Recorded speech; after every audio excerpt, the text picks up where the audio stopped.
7957. The Live 5 for 6 Skyview Network, sponsored by Terry Lambert Hyundai.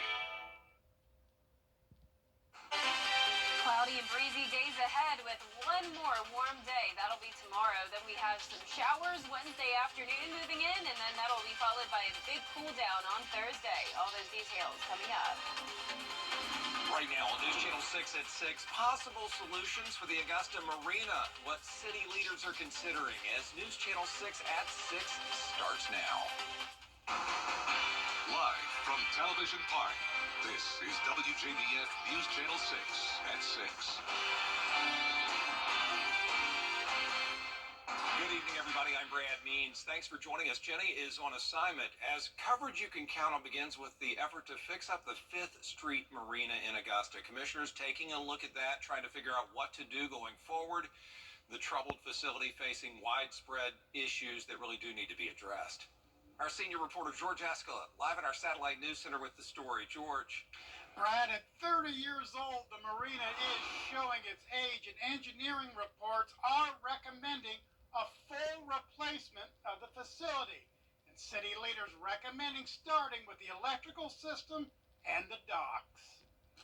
It's one thing Augusta leaders understand about the 5th Street Marina. It's got issues. That's an unfortunate situation. We're going to have to look at that very, very seriously. It's a situation that has happened over a long period of time. There's been some neglect. There's been some fault on the city's part. There's no doubt about that. Francis Christian has leased the marina for 7 years and has doubts about the city's plan to overhaul the marina, saying the issues are not major.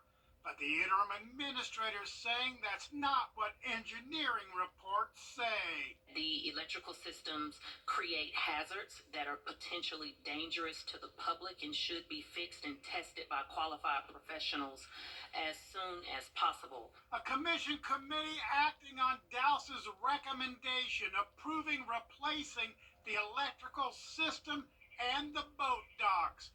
She gave no costs, but said engineering reports state it could cost millions. It needs a lot of work, and we need to stop putting Band-Aids on it and making sure that the place is safe.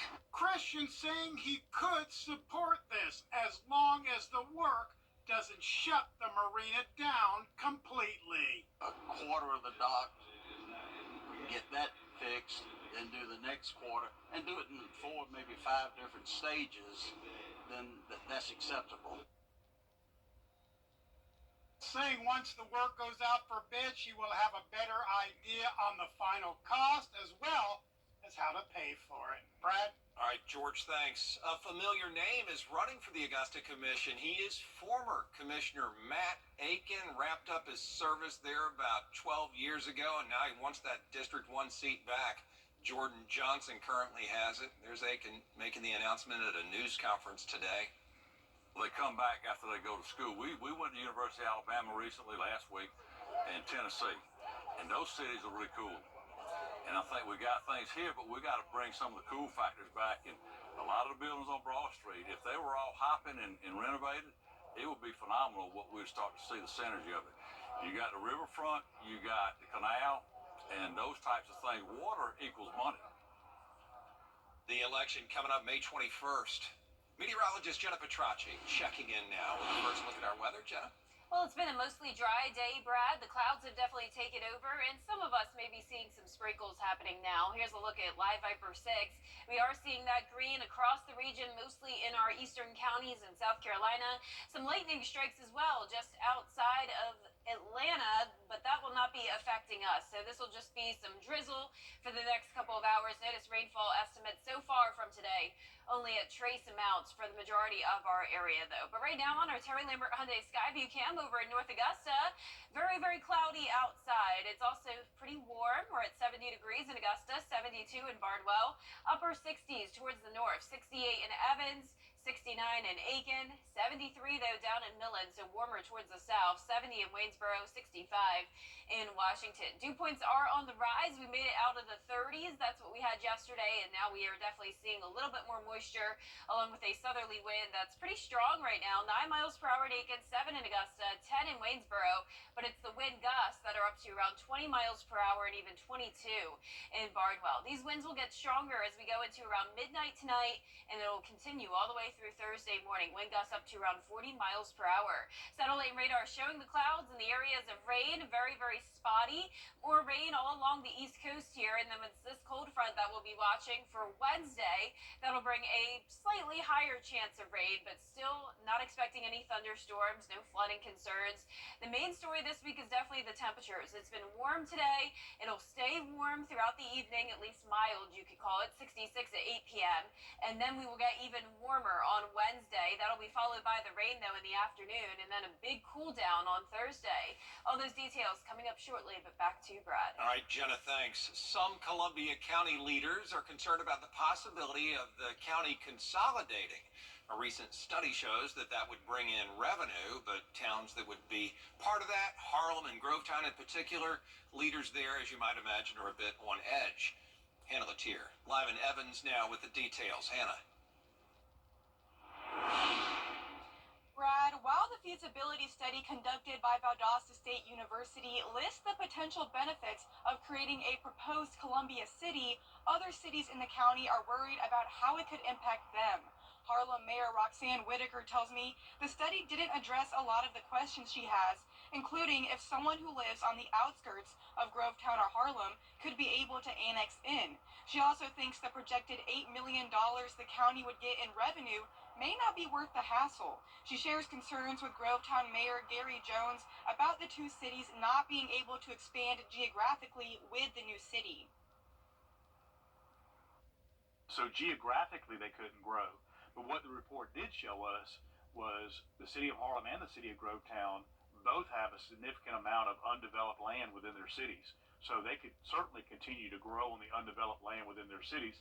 The study was not what I had anticipated. I had anticipated something just to say, ta-da, this is the best thing in the world. And it still just left me with a lot of questions. As the proposal potentially moves its way through different levels of government before reaching the ballots next year, county leaders say there will be plenty of opportunities for people to voice their opinions and ask some questions. Live in Evans, Hannah Latier, WJBF News Channel 6.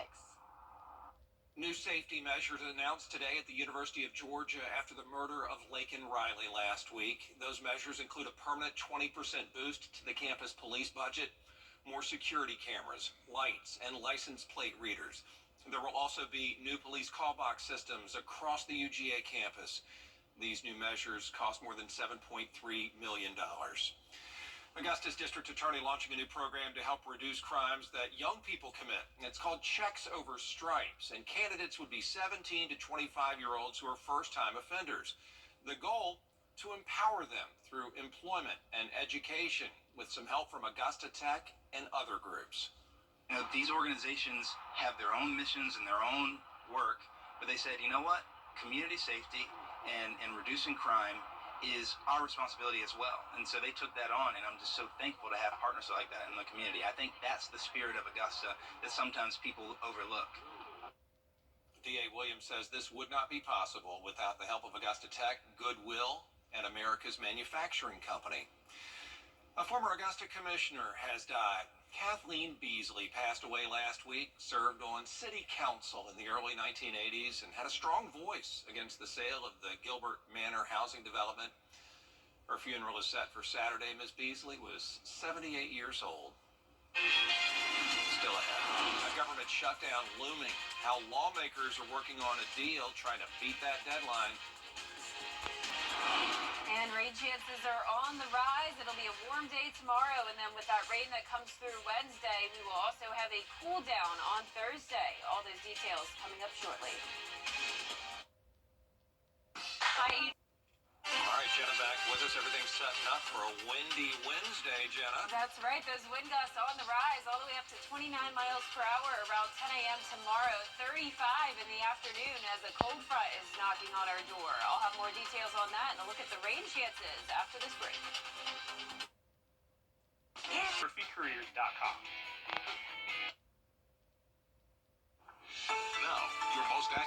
forecast with WJBF Live Viper 6. Some areas of very, very light rainfall happening now, mostly in our South Carolina counties. A little bit of lightning and some heavier rain out towards the west of us. That won't be a concern. Most of this moving off towards the northeast. Definitely nothing too measurable today when it comes to those rainfall totals. Notice it's still mostly dry. As we take a live look at our Terry Lambert Hyundai Skyview cam, just trace amounts today with the overcast skies over at Washington Road. Still at that 70-degree mark. It's feeling a little bit cooler, though, when you factor in the breezy winds. 7 miles per hour currently from the south. Dew points have made it into the 50s, so we're definitely seeing an increase in moisture leading to the clouds and that slight chance of rain. Right now it's cooler north of I-20, 66 in Washington, 68 in Crawfordville, 70s for the rest of us though, 70 exactly in Waynesboro, 74 in Sylvania, and 73 in Allendale. Winds coming in from the south, 9 miles per hour in Aiken, 10 in Waynesboro, and those wind gusts even higher than that, up to 22 in Bamberg. Winds will settle down briefly tonight, but then pick back up as we go into our Wednesday. We have a series of wind alerts in place, lake wind advisory and general wind advisory, both telling you the same thing. We'll have those gusts between 35 to 40 miles per hour throughout the day tomorrow.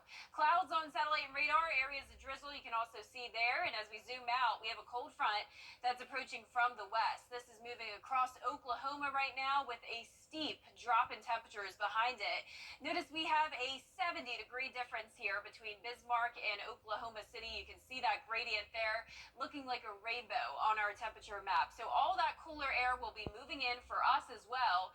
It's going to bring us back to winter time. So we have been feeling like spring, but it's a fake spring. We have one more day of it, and that's tomorrow. 77 is our high, down to 60 on Thursday. Some of us not even making it out of the 50s, and a similar situation for Friday with a high of 56. We will get back into the 70s quickly, though, starting on Sunday. But let's talk about this rain. So here's tonight at 8 o'clock. Cold front swings through the Midwest, and this will bring a severe weather threat overnight and early tomorrow morning for the Midwest. For us, it'll be a weak front. It's only strong when it comes to those temperatures. But for the rain, nothing significant, no flooding concerns, no severe weather. High pressure moves back in on Thursday, and then we'll eventually see more rain on Friday. Here's a closer look at Wednesday, 2 p.m. It'll be dry. Then we'll see the rain move through around 4 o'clock, 5 o'clock, right through the metro. It's really breaking apart, though, and losing its punch. So this will be in and out of here very quick, really not impacting your day too much. Now, on Friday, a bit of a different situation. We'll have scattered light showers throughout the day. Still not going to lead to any flooding, no storms here, but it will just be that pesky rain along with the overcast skies. Notice the rainfall totals really only up to around 1/4 of an inch, 1/2 inch at most. Some places maybe getting up to 3/4 of an inch, but nonetheless, not a big concern for Friday. The most significant part of this setup is that we'll have a big variety of temperatures. So we're going to be in the wedge on Friday, which means 50s for our northern counties, 70s further down towards the south. But for tomorrow, starting out in the 50s, climbing into those mid-70s in the afternoon with the chance of rain by around 5 o'clock. Lows tonight around 55 degrees. Highs tomorrow up to 77 in Augusta. Some of us at that 80-degree mark. Back down to 60 though on Thursday. 20-degree drop off in temperatures. 50s on a Friday. A little bit cool on Saturday as well. Still struggling to break out that wedge, but then getting warmer again Sunday through all of next week. And now congratulations to today's umbrella winner. That is Cheryl Mitchell from Hepzibah. You have won a Viper 6 umbrella you can pick up here at the station and sign up to win yours on WJBF.com. All right, Jenna, thank you. Still ahead, the Georgia State basketball playoffs tip off with 8 local teams in the Elite Eight tonight. A live report from the Butler girls game and a look ahead to tomorrow's boys matchups in sports. It's bow time. Get your very own Good Morning Augusta coffee mug at WJBF.com/coffee club. Sponsored by Honda Cars of Aiken.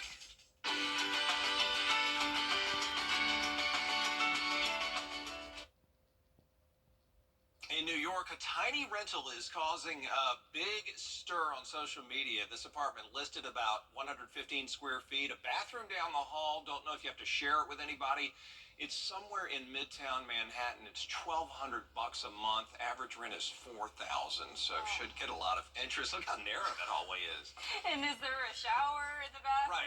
We Do you don't have a know. closet? Because it didn't look like there was even. It is a closet. Yeah, the whole Your thing's whole a room's closet. a closet. You don't get a bonus closet. Never. Well, for a 10-day forecast, it's going to be pretty rainy this week. All very light and brief rain, though. Definitely not the main focus. Main focus is the temperature. 77 tomorrow, 60 Thursday. Jenna, thanks. Thanks for watching, everybody. We'll see you at 11. Good night.